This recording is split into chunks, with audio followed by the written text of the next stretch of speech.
Hey, welcome back. It's a new week here at the Superhuman Nation. We have a great show planned for you today. During the first hour, we'll be talking to Danny McCamley about a specific form of vitamin C that was studied and showed some real promising effects on skin aging.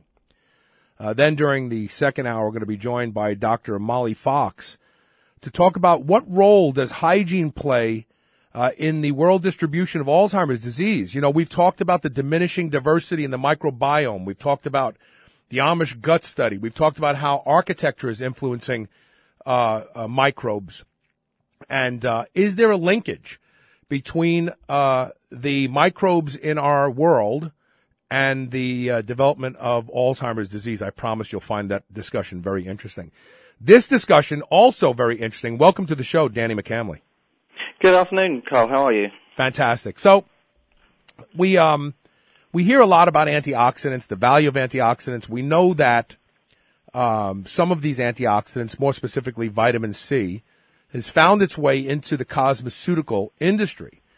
So your group endeavored, and plug your group first of all. You are with the Aspen Clinical Research group, correct? That's correct. We do consumer product research. So we're testing a whole range of cosmetics, over-the-counter products, test their effects on skin primarily, on their acceptability in the sort of general public. And this is an important discussion, especially for the women in the audience who tend to care more about how their skin looks than the men. But let's face it, none of us want to have a 35-year-old body and a 65-year-old mug or face. So this is an important discussion. So first of all, what type of vitamin C did you use for this clinical trial? It was a gel form vitamin C sort of dietary supplement, which was provided by Lipotech, and it sort of came to us through their European distributor, and they asked us to test it for its skin firmness, its effect on skin firmness and skin elasticity in aged people with sort of aged skin. So we're looking at sort of like 30 up to 61 plus. We sort of tested in 60 people. So okay, now I have to mention something here. The company whose vitamin C that you used is actually a sponsor of my show, and that's why I wanted to do this. That's not biased at all, then, is it, Carl? No. No. Look, if something works, it works, right? We've been talking about liposomal vitamin C for a very long time on this show. There's lots of positive and negative information out there about antioxidants. We try to cover everything fair and balanced. This is just another aspect of the discussion. So this was actually under the Altrient name, which is made by LivOn Labs, which is a sponsor of the show. I want to make that clear because a lot of the people in my audience use this vitamin C. So let's talk about this. You said there were 60 subjects? There was 60, yeah. We had a placebo control, so we actually recruited 64 subjects to start with, 32 into each group, because we was looking for a sort of dropout rate of around 10% maximum, for our results to be valid and comparable. And we actually had a full 60 complete. So and men or women, did it matter? We had both. I think the demographic was split more in favour of females, but there was a roughly equal number of women and men. Okay. Now, had they been taking any form of vitamin C prior to this clinical trial? They was refrained from taking any for a minimum of 3 months before they joined the trial. So there was no sort of dietary supplement. And we actually had a lead-in phase before we started doing assessments, so they didn't have a adverse reaction to the sort of sudden intake of vitamin C increase. Gotcha. And how did you assess their skin quality for this trial? Well, what we used was known as a cutometer by a company called Courage and Gauska, based in Germany. And what the cutometer is, it's a small probe that creates negative pressure inside the probe, drawing your skin up into the probe and then releasing it. Inside that probe, you've got non-contact optical measuring systems that measure how far the skin comes up into the probe, the firmness of the skin upon its return, how fast it returns. So it gives you a sort of overall picture of the skin elasticity and firmness. Interesting. And so when you tested this group prior to supplementation, did they all have signs of we would consider skin aging, the lack of elasticity and rebound when they were tested with this? Yeah, prior to treatment, before we'd had any kind of lead-in phase or treatment dosage, so they've just come sort of clean off the block with no vitamin C dietary supplements in their usual habits. They was all showing sort of standard skin condition for their age. They've got age skin. It wasn't particularly elastic or firm. There wasn't anything that stood out as unusual in their skin. It was just a standard demographic of the general population. Were any of them sun worshippers, for instance? And if so, were they asked to refrain from tanning beds or anything like that during the trial? We don't tan. We don't use people that use tanning beds, etc.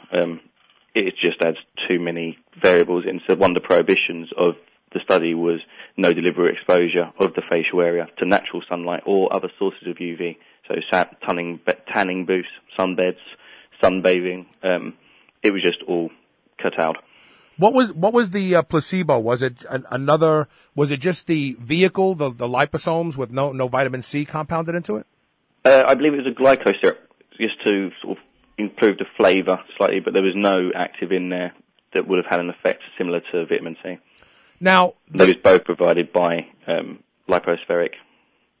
Okay, and now were these individuals told how to and how much vitamin C to take each day of the trial?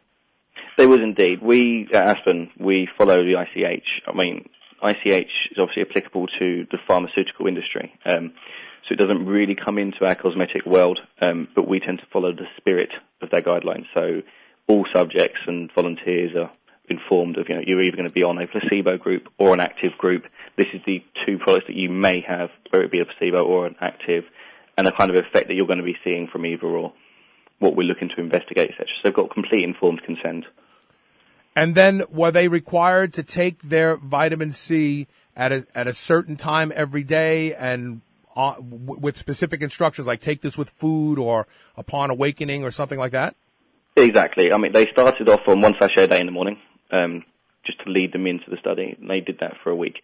They then had, once we then took our assessments, they had one sachet for one day, 2 sachets for 2 days, morning and evening, and then it went up after them 2 days to 3 sachets a day, morning, afternoon, evening, for the period of the treatment sort of active phase, which was a 4-week study. So once they got to 3 packets of liposomal vitamin C a day, that is when the study, quote unquote, really began. You just wanted to get them to that tolerable level of getting used to taking it. Precisely. What we didn't want to do is flood someone with the extra vitamin C. Their body's not in a position to absorb any sort of quantifiable amount of vitamin C. And as you say, there's a lot of bad press at the moment about antioxidants, and we wanted to assure people that they was being treated with a sort of lead-in and a lead-out phase, so they wouldn't suddenly be left lacking in vitamin C that their body had been used to absorbing. Now, anybody complained that any of stomach distress or anything once they got to 3 packets of vitamin C a day? Nobody. Yeah. Not a single person on either the placebo or the active.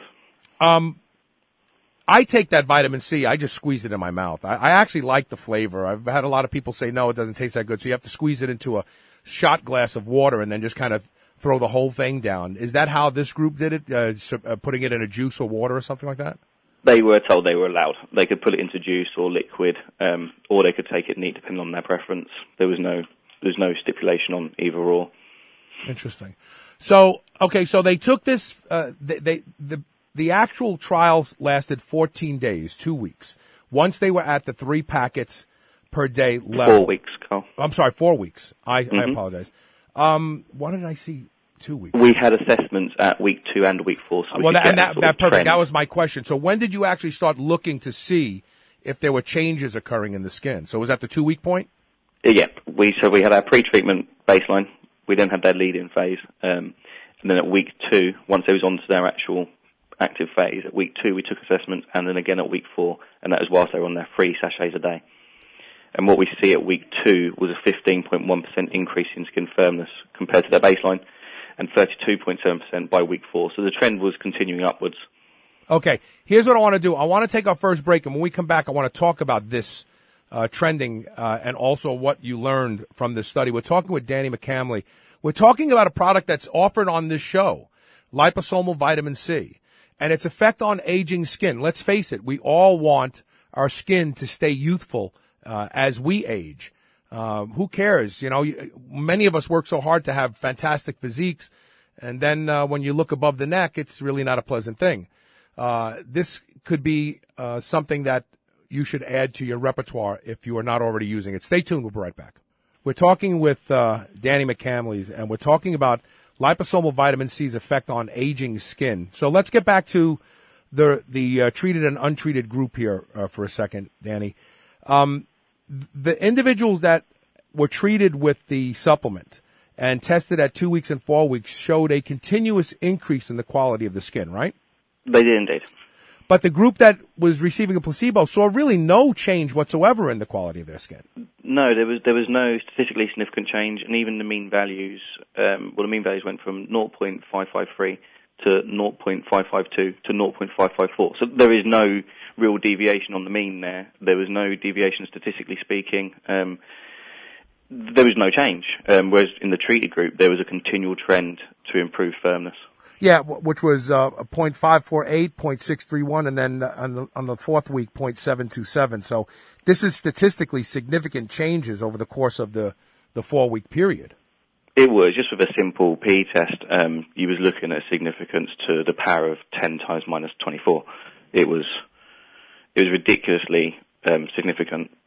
Now, did the individuals who underwent the supplementation, did they see changes in the mirror that they said, wow, I noticed this, like forget about the testing, I can tell there's a change?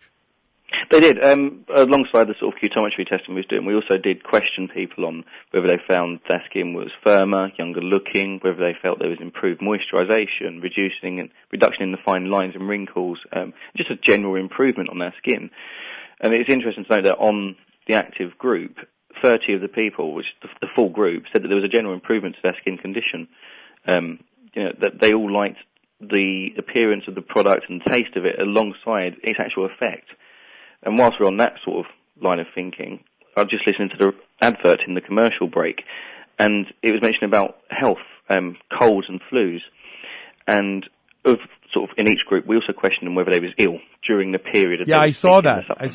So and quite a few, and interestingly enough, quite a few people had a cold or a flu during the test period, didn't they? The test period was late in last year, so we're looking at sort of October, November time. Mm-hmm. So obviously it's that time of year when people are going to be having the sniffles or the cold coming on. And we actually found that there was 11 people in each group by chance that had suffered from cold or flu during the period that we was testing. And for the active group, 36% of them recovered between 1 and 2 days, 64% within 3 and 4 days. Whereas for the non-treated group, they was looking at 5 to 6 days, 82% recovered. It was a lot longer recovery period. So not only did it improve the skin, it also improved the general health of our subjects. And this is the medical orthodoxy loves to say vitamin C doesn't work for this, vitamin C doesn't work for that. It doesn't shorten colds.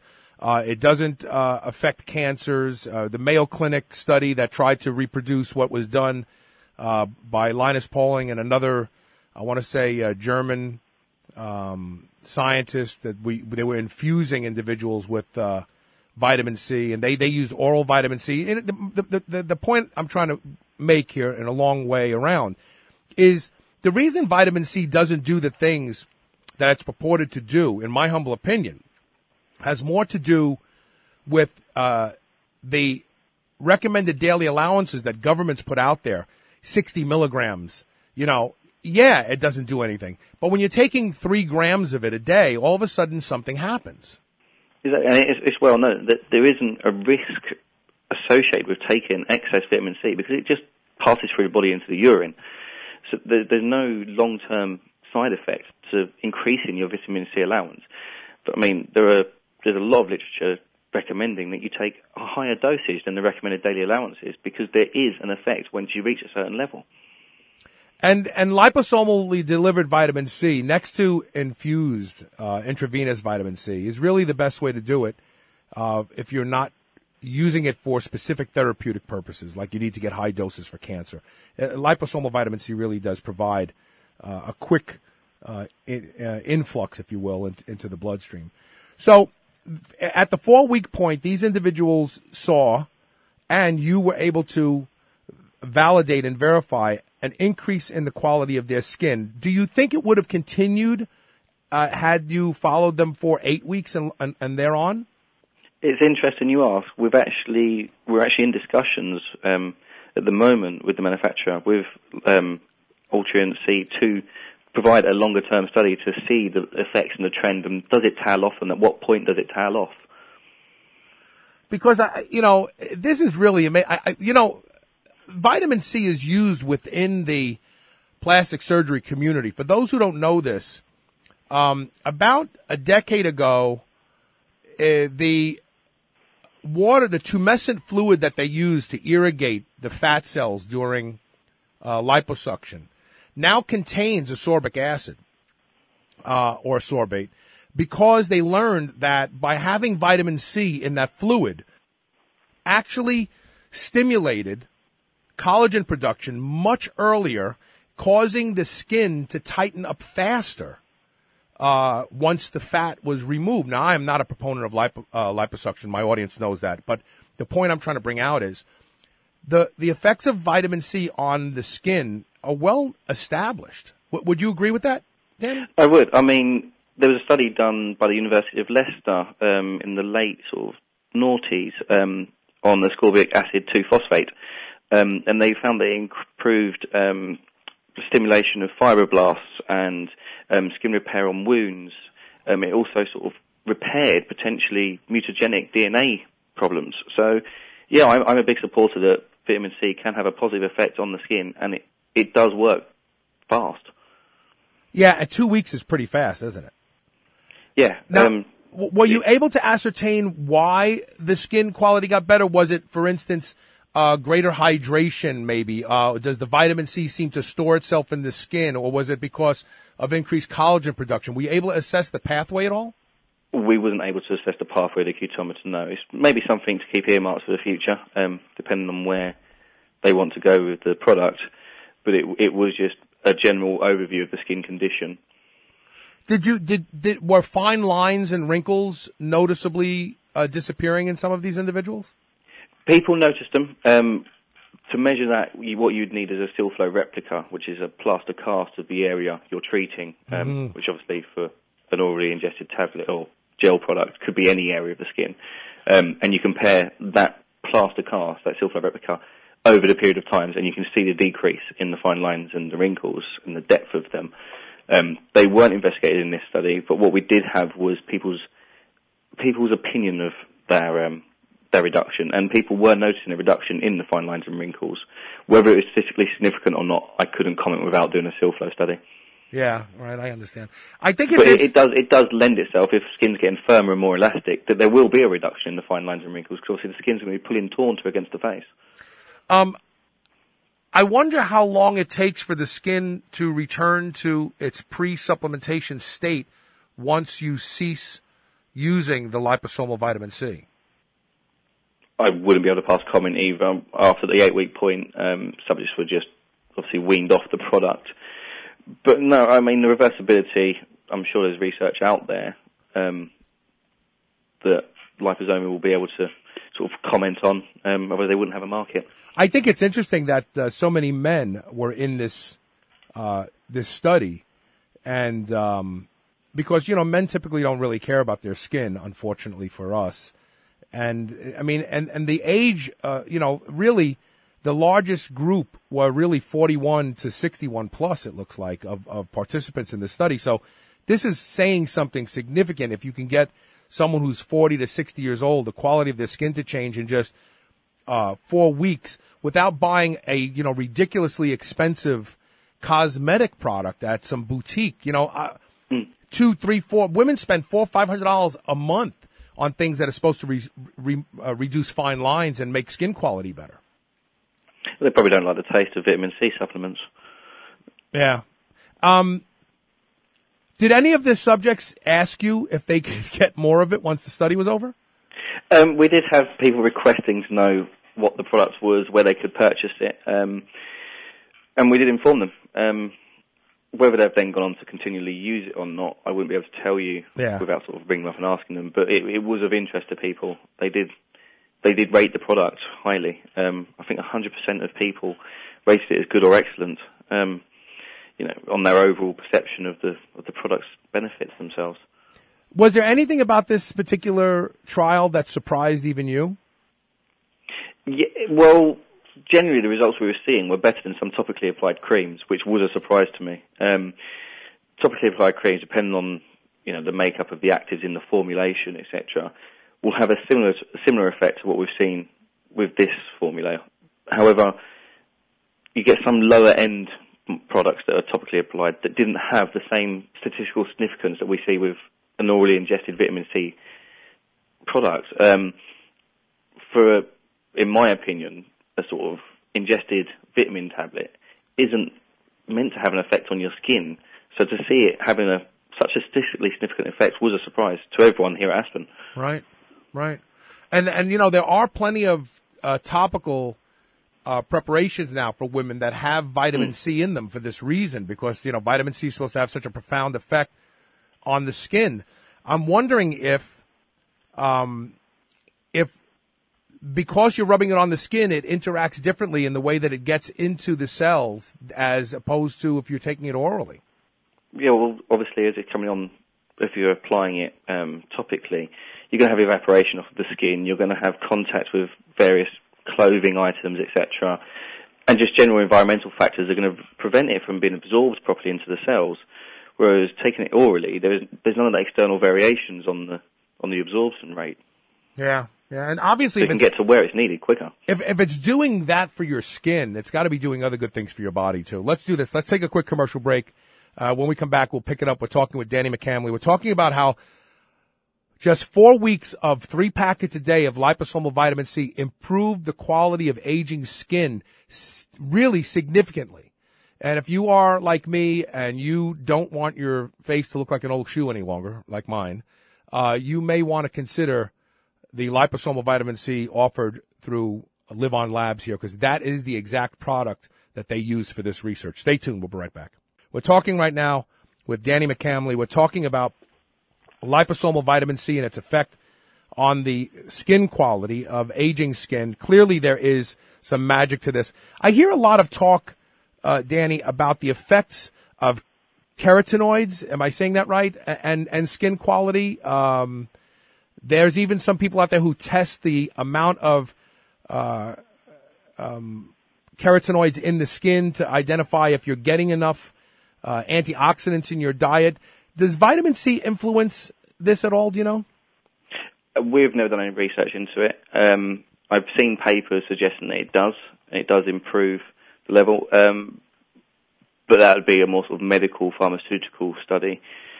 I know from my experience in the sort of cosmetic world that it does raise the level of collagen production, and it can help to neutralize skin dryness, and other sort of reverses on DNA damage and skin cell regeneration. But I couldn't comment on. When we talk about DNA damage, are we talking about from the sun damage? We are. We're talking about sun damage, a sort of base level of UVB radiation protection, and sort of preventing the consequences of long-term sun exposure. I mean, if you look at sort of what can be caused with little to no vitamin C in the diet or a deficiency of such, I mean, you're looking at weight gain, dry skin, anemia, gum disease. So an increase in vitamin C has benefits for the body across the board. Yeah, and there's every time we talk about vitamin C, the mainstream media comes out with damning effects of antioxidants. Obviously, oxidative stress has a role in the body, otherwise the body wouldn't have this aspect of it.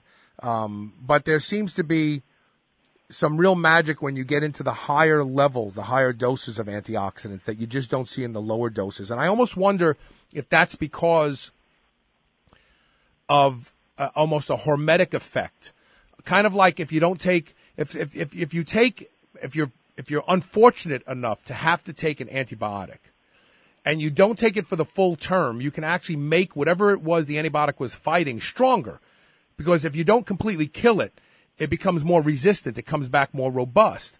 I almost wonder sometimes if toying around with these little low doses of antioxidants actually has a similar effect on the body through hormesis and actually makes maybe oxidative stress more damaging. Well, of course. I mean, if you look at the sort of RDAs, they recommend for men and women sort of adulthood between 70 and I think it's 110 milligrams per day of vitamin C, whereas they say side effects occur around sort of 2,000 plus milligrams a day. If you're playing around with the smaller volumes, your body's not going to be seeing the benefits it could do from 3 times, 4 times that amount, that volume. And similar, as you say, with the sort of antibiotics, you get the resistance in the virus or the bacteria, where it's just killing off the weak cells. With your body, you're going to be used to absorbing a little amount of vitamin C. You're not going to be producing the same sort of collagen production and the DNA repair. You're not used to it. Whereas when you increase it, and as long as you maintain that level, your cells are going to become stronger and more adept at absorbing the vitamin C and using it. There is some recent research that is coming out for those of us who are performance driven, that vitamin C and also vitamin E, but two very mainstream antioxidants, may actually cause a blocking of the beneficial effects of exercise on mitochondrial adaptation.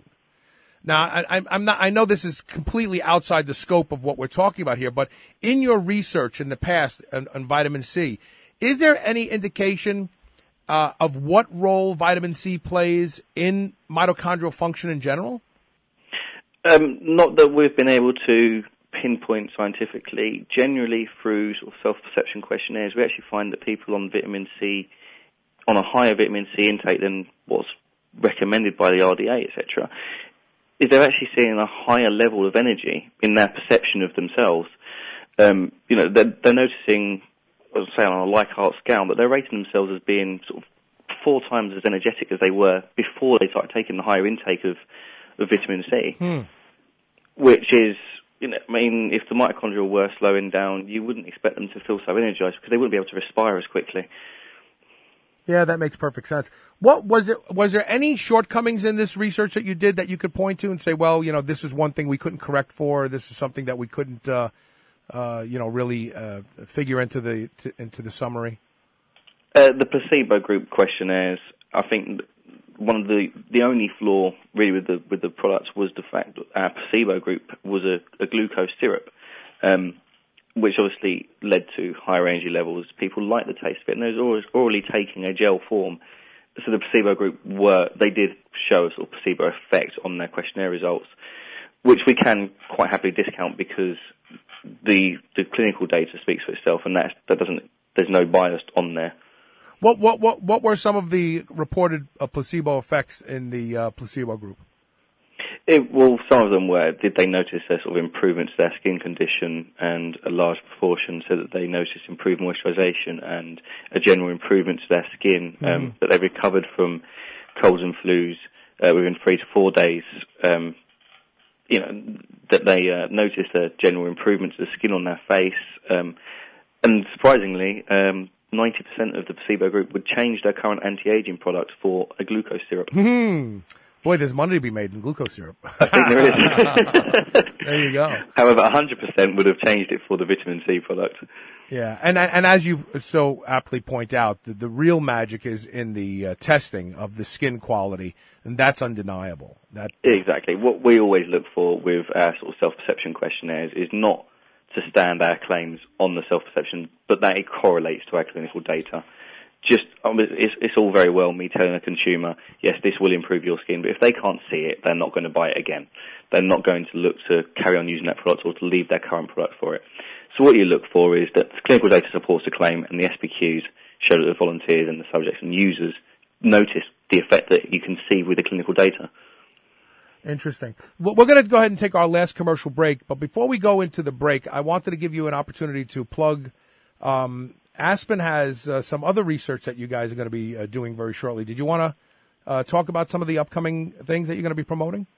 Yeah, well, obviously with yourselves being based in the States and with your listener database over there, we're actually opening a full clinical site under the banner of Aspen Consumer Product Research on the East Coast, and we've just opened, or we've been there for about 6 months, a site on the West Coast.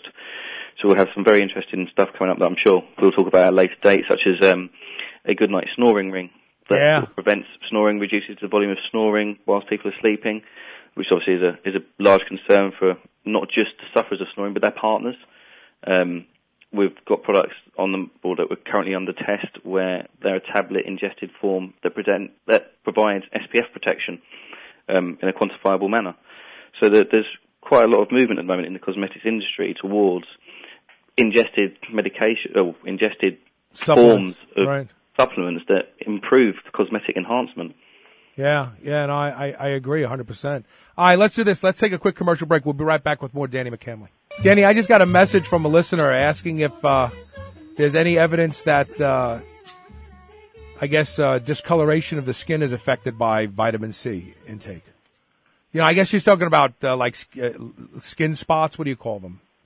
Age spots. Age spots. There you go. Yeah. So if you're looking at sort of age spots and the sort of skin lightening effects of vitamin C, this wasn't studied during this study, but I have seen it in previous topically applied creams where one of the actives in the topically applied cream that was designed as a skin lightening cream, it contained vitamin C, and we did see a shift in the Fitzpatrick scale towards the lighter scales, the lighter end. Really? You know, the liposomal vitamin C that is produced by LivOn Labs uses some of the same technology that is employed in transdermal science, in that we know that liposomes in the form of lecithin-based organogels are used as vehicles to carry drugs and active ingredients across the stratum corneum into the skin, and depending on the concentration, it will either remain fairly localized or can be delivered systemically. With that being said, I wonder if you could just take the Lipo-C and rub it on your skin somewhere. I don't see why it wouldn't work. You could use it as a topically applied gel, I suppose, although the consistency probably wouldn't lend itself too well to the actual application side. But to target a certain specific area, for example, an age spot or somewhere you're suffering from discoloration or blemishes may cause an effect. Yeah, because lecithin-based organogels are just, phospholipids with some other items that are designed for compounding. And they have fairly good cosmetic qualities once you rub them in. I'm going to experiment with the liposomal vitamin C on my skin. I'm just going to try putting some on my, maybe, my inner forearm, and just see what happens if I rub it on. I'm going to do it after the show today, actually, because well, a nice area to sort of see an effect for skin lightening is the volar forearm, and even the inside upper arm, where it's covered obviously by your clothing. You're not going to have the effect of external variables such as your sunlight and tanning sort of an effect. So if you're going to do it yourself, use it on the inside upper arm or the volar forearm. Okay, so where the sun is exposed or has not been where your clothing will protect you from sun exposure. I gotcha. Okay. Yeah, it would be interesting to see, and maybe even anybody out there who already has the Lipo-C from LivOn Labs, try, if you have one of those little dark spots somewhere on your arm or something, try rubbing a little droplet on it a couple times a day for a week or two and see if it gets lighter. I'd be interested to find out. I have a suspicion that it works that way because I'm very well versed in transdermal delivery vehicles.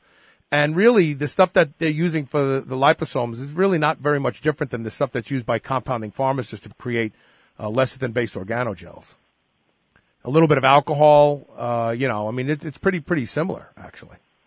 So it'd be interesting to find I think it was phospholipids, alcohol, and vitamin C as a score base. So it was very similar. And the age spots, a common place of them is the back of the hands. So it's very easy to apply. If the listeners are going to apply, maybe try it on just the left hand or just the right hand so you can see whether there is an effect. Yeah. Just going about your daily routine.